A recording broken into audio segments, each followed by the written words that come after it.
हमें सीन दिखाया जाता है 9 साल बाद का, जहाँ पे अब वो एक अच्छी पोजीशन पे है और अभी हर किसी का इलाज कर रहे हैं और हर सब लोग खुश भी हैं। और वो बाहर आके एक बच्चे के साथ खेल रहे होते हैं। और उसके बाद हमें एक सीन दिखाया जाता है एक आदमी का जो भाग रहा होता है और उसका एक कार एक्सीडेंट हो जाता है और उसके सर में चोट लग जाती है। फिर पता चलता है कि ये एक बहुत ही बड़ा क्रिमिनल है जो कि लोगों को मारता वगैरह है। तो इन्वेस्टिगेटर जो होता है वो आके अपना जो डॉक्टर है उसको बोलता है कि इसकी जान बचाना ज़रूरी है, क्योंकि ये बहुत कुछ जानता है बहुत सारे मर्डरों के बारे में।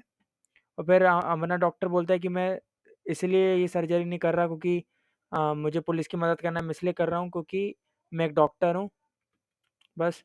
फिर उसके बाद सर्जरी वगैरह होती है और वो ठीक होता है। फिर उसके बाद सबसे पहले वो जगने के बाद एक चीज़ बोलता है कि वो आ रहा है। तो डॉक्टर बोलता है कौन आ रहा है? तो बोलता है कि मॉन्स्टर आ रहा है। बस फिर उसके बाद ये सीन कट होता है।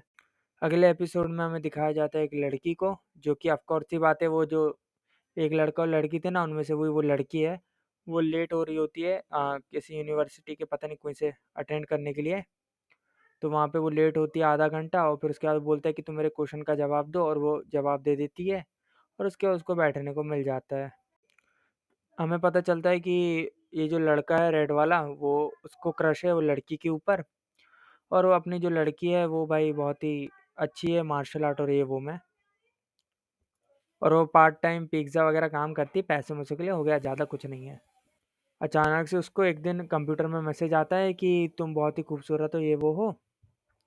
उसे लगता है कि ये वही रेड वाले ने दिया, बट उसने नहीं दिया होता है, वो जाके कंफर्म करती है। फिर उसे लगता है किसी और ने दिया ये वो। और फिर उसके बाद आखिर में कंप्यूटर में मैसेज आता है कि तुम मेरे को इस वक्त इधर पे मिलना, एक जगह होती है वहाँ मिलने को बोलते हैं। तो वो लड़की, उसका उसी दिन बर्थडे होता है और वो 20 साल की होने वाली होती है।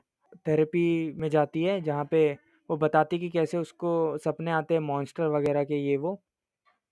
और उसकी फैमिली भी है, मतलब फैमिली ऐसी टाइम पास है, जहाँ पे एक बूढ़ा अंकल और एक बूढ़ी आंटी है ना। और उनको मालूम रहता है कि वो बोलते हैं कि ये 20 साल का एक कॉन्ट्रैक्ट था, अभी कॉन्ट्रैक्ट कंप्लीट होने वाला है ये वो, कल उसका आखिरी दिन है, हम उसको सब कुछ बता देंगे ये वो, खत्म, और कुछ नहीं। वहीं दूसरी तरफ अपना जो डॉक्टर है वो सर्च करता है कि वो लड़के का असली नाम क्या है ये वो। फिर उसे कहीं एक जगह पता चलता है, वो जाता है और फिर उसके बाद एक बूढ़ा अंकल मिलता है, वो बताता है कि हाँ एक लड़का आया था ये वो मेरी स्टोरी के बारे में सुनता था, कैसे मैं वॉर में लोगों को मारता था ये वो। और अंकल जो थे वो अंधे थे, तो ऑफकोर्स ये तो उन्हें जाने नहीं। बट उस लड़के ने बताया था कि मेरा असली नाम नहीं है, जो भी नाम बताया उनने, हो गया। तो इससे क्लियर हो जाता है कि उसे बिल्कुल डर नहीं लगता मॉन्स्टर को, खत्म। और उसके बाद वो बताता है कि एड्रेस बताता है लड़की का, मतलब लड़की कहाँ पढ़ती है वो बता देता है। वो अंकल को पता नहीं कैसे पता रहता है बस, क्योंकि अपना जो मॉन्स्टर जब मिलने आता था अंकल से, तो गलती से उसके हाथ से एक स्लिप गिर गई थी, तो उस स्लिप में उधर का एड्रेस वगैरह सब लिखा हुआ था। अगले ही सीन में हमें दिखाया जाता है जो मोटा वाला इन्वेस्टिगेटर रहता है ना, वो अपने डॉक्टर के साथ मिलता है और डॉक्टर बताता है उसकी कि ये है और लड़की वो होने वाली है ना। अब वो, उसे ये नहीं मालूम कि वो 20 साल की होने वाली है और उसी के बाद वो कॉन्ट्रैक्ट वगैरह ख़त्म होगा। वो मोटा सारी फाइल बताते हैं कि ये सब है जो 9 साल से यहीं पे रखी हुई हैं। सीन चेंज होता है और हमें पेशेंट के बारे में प्रेजेंट में पता चलता है और वो बताता है कि कैसे तुम लोगों का मर्डर करते हैं ये वो जो पेशेंट है वो बोलता है कि मैं भूल चुका हूँ ये वो, और वो कुछ ज़्यादा बोलता नहीं है, इसलिए ये सब करता है वो इन्वेस्टिगेटर।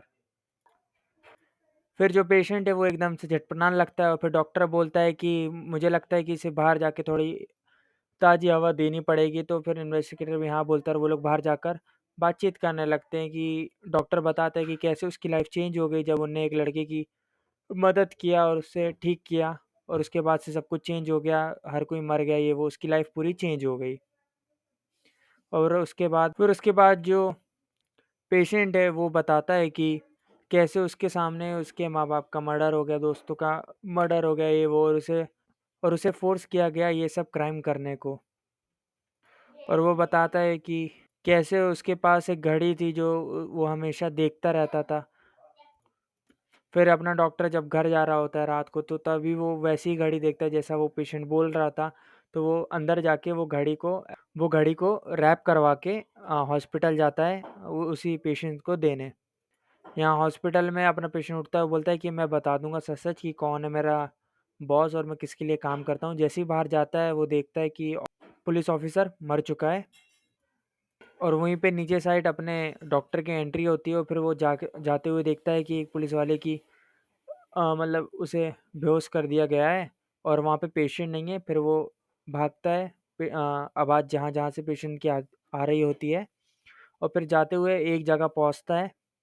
वहाँ पहुँच के वो देखता है कि जो है एक सामने एक आदमी खड़ा हुआ है, वो उसका चेहरा नहीं देखता, बट वो आदमी बोलता है कि डॉक्टर मुझे पहचान है, आप मेरे पिता हो। तो उन्होंने बोला ये कैसे? तो बताते कि कैसे उसकी जान बचाया था। अब भी आपको याद नहीं, 9 साल पहले आपने मेरी जान बचाए थे, जहाँ पे मेरे खोपड़ी में एक गोली चली गई थी। तो फिर याद आता है, हाँ वही वो तुम वही लड़के हो, तुम चले कहाँ गए थे ये वो। फिर वो उसी के सामने वो पेशेंट को गोली मार देता है। वही मॉन्स्टर अपना गोली मार देता है पेशेंट को उन्हीं की आंखों के सामने, और बोलता है कि थैंक यू आपका, आपने ये सब किए थे। और हाँ, मेरा नाम जो भी नाम था वो सब तुमको याद रखने की ज़रूरत नहीं। और जाते हुए वो मॉन्स्टर डॉक्टर को कहता है कि आपकी लाइफ तो चेंज हो गई ना बहुत, क्योंकि मेरी वजह से आपकी लाइफ चेंज हुई है। क्योंकि आप ही ने मेरे को बोले थे कि कैसे सभी लोग बेकार हैं, वो डायरेक्टर और वो दोनों बेकार हैं, ये कि कैसे लोगों की लाइफ के साथ खेलते हैं ये वो। तो इसलिए मैंने उनको मार दिया था, जिससे आप अच्छी वो बन जाएं और बड़े लेवल में आ जाएं। और फिर डॉक्टर को रियलाइज़ होता है कि ये सब मेरी वजह से हुआ, मैंने ही एक मॉन्स्टर को बचाया, ये वो जन्म दिया। और फिर ख़त्म हो जाता है, और नेक्स्ट सीन दिखाया जाता है जहाँ पे अपना जो डॉक्टर है वो इन्वेस्टिगेटर को ये सब बता रहा होता है। बट इन्वेस्टिगेटर बोलता है कि अरे हाँ ठीक है, मेरे को नहीं लगता ये बात सच है। बट डॉक्टर कुछ नहीं बोलता, फिर उसको जाने को कहते हुए वो चला जाता है।